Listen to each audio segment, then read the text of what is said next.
He flinched the first time I reached toward him. Not a big movement, not a jump, not a hiss, just a small, quiet flinch, like his whole body braced for something bad to happen.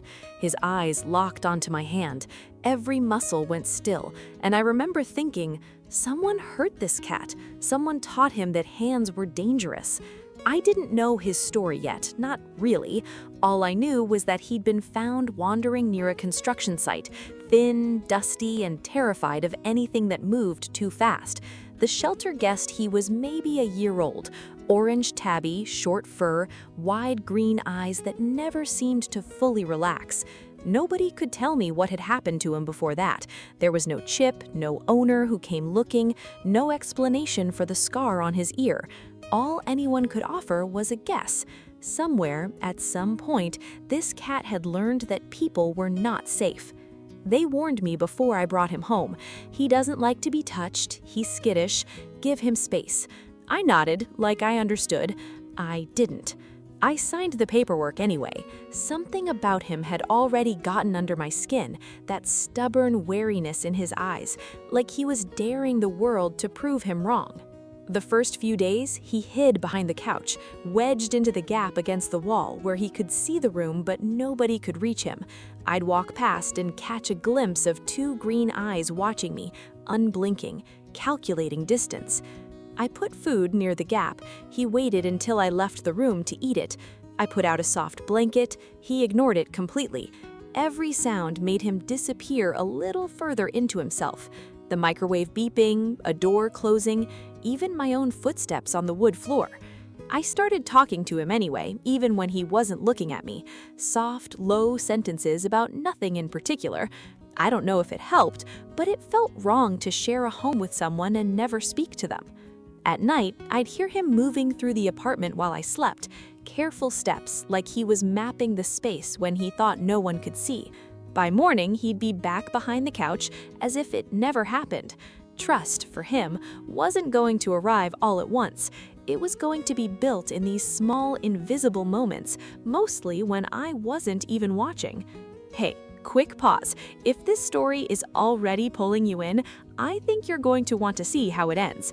Hit subscribe now because trust me, this one is worth staying for. By the second week, something small started to shift. He'd come out when I was sitting quietly, keeping his distance but staying in the room instead of vanishing behind the couch. He never made a sound, not a single meow. He just watched. I started sitting on the floor near him, not reaching, not calling him over, just being there. Some days he'd stay frozen across the room. Some days he'd take one step closer before stopping. Then, one evening, everything changed. I was sitting on the floor, scrolling through my phone, not paying any attention to him at all, and I felt something warm brush against my leg. I looked down slowly, almost afraid to move. He had walked over on his own. He was standing right beside me, close enough to touch, his tail curled loosely around his paws. I didn't reach for him. I just sat there and let him decide what happened next.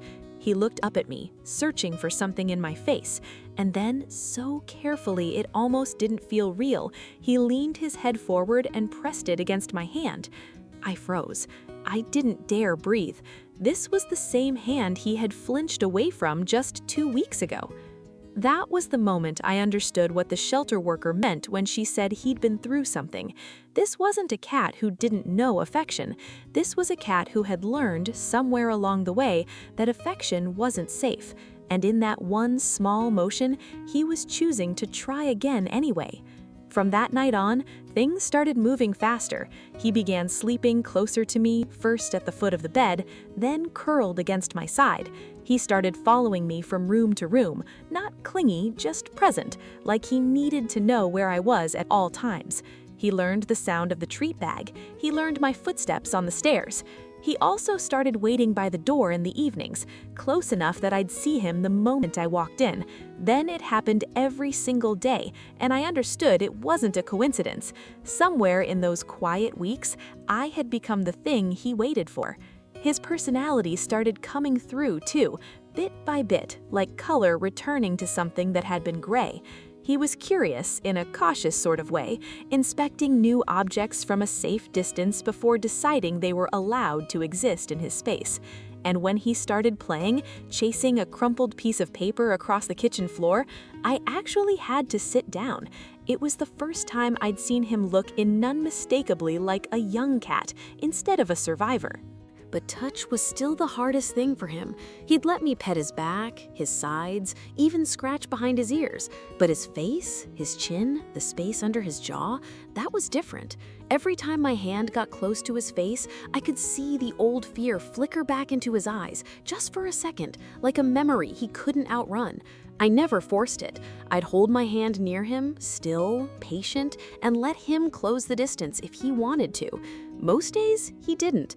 That was fine. I wasn't going to be one more person who made him feel he had no choice. Weeks passed. Then, one quiet afternoon, I was sitting on the couch and he climbed up beside me the way he always did now. But this time, he pressed his face directly into my open palm and stayed there, eyes half closed. I sat frozen, afraid that if I moved even slightly, I'd break the moment. His whole body was relaxed against my hand. No flinching, no fear, just quiet trust. It took him nearly 2 months to let anyone touch his face. 2 months of small steps, of letting him set the pace instead of mine. And in that moment, I understood what I was witnessing. This wasn't just a cat getting comfortable in a new home. This was a living creature deciding one careful inch at a time that the world might not hurt him again. Sometimes now, when I sit at my desk working, he jumps up and presses his head into my hand without any hesitation at all, like it was always this easy, like those first flinching days never happened. But I remember every single one of them. I think about the version of him that hid behind the couch, watching me with wide, wary eyes, waiting to see what kind of person I actually was. And I think about who he is now, the cat who chooses my hand, who leans in to touch instead of away from it. If you're thinking about bringing home a rescue, please remember this. They don't always arrive ready to be loved. Some arrive still flinching, still waiting for the other shoe to drop. That's not a flaw in them. That's a wound that hasn't healed yet. Your job isn't to force it closed faster. Your job is just to stay, to keep your hand open and patient even when it isn't reached for right away. Because one day, without any warning at all, they'll lean in. You earned something. Slowly, quietly, one flinch at a time, you earned his trust. So here's what I keep wondering. Do you think animals remember fear the way we do, carrying it forward until something proves it wrong? Or do you think trust, once it's given, wipes the past away completely? I'd love to know what you think. Tell me in the comments.